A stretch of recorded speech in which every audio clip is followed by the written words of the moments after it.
Salve, ho tra le mani una poesia del mai dimenticato pittore siracusano, originario di Palazzola Acreide, Michele Golino. La poesia ha il titolo di Ciuri de Prato.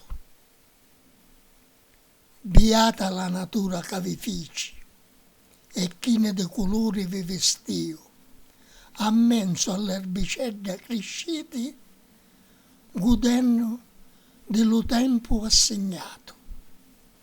Pecca lo sciauro che possedete, ma basta a bellezza per gioire, una festa nelle campagne portate, che case e persone rallegrate.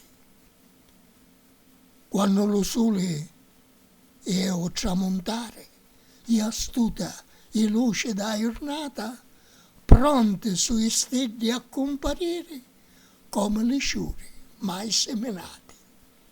Michele Golino.